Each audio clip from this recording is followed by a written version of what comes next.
પાટણ જિલ્લામાં 3 તાલુકામાં માવઠાની અસર જોવા મળી છે। રાધનપુર, સાંતલપુર અને સમી તાલુકામાં માવઠું થતાં વેપારીઓને નુકસાનની ભીતિ સેવાઈ રહી છે। પાટણ જિલ્લામાં વહેલી સવારથી જ ભર શિયાળે ચોમાસા જેવો માહોલ સર્જાયો હતો અને વરસાદ ખાબકતા રાધનપુર એપીએમસીમાં ખુલ્લા પડેલા માલમાં વરસાદના કારણે માલ પલળી ગયેલો જોવા મળ્યો હતો।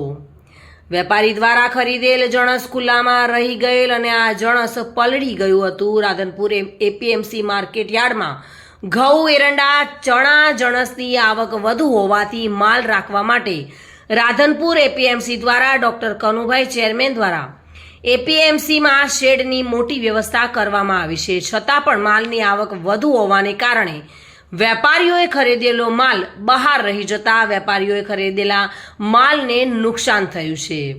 માર્કેટ યાર્ડ વેપારી એસોસિએશન રાધનપુર જિલ્લો પાટણ બરાબર ખેડૂતનો માલની ઘણી આવક હોવાથી અઠવાડિયેથી ખૂબ આવક હતી। અમે માર્કેટવાળાએ શેડ બનાવ્યું પણ અતિ માલની આવક હોવાથી બહાર ઉતારેલો જે ખેડૂતોનો માલ કોઈ પલળ્યો નહીં પણ વેપારીએ જે લઈને બહાર તોલ્યો એને હિસાબે વરસાદથી પલળ્યો છે।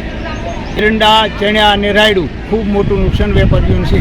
આશરે 1 કરોડ રૂપિયાનું નુકસાન ગણી શકાય।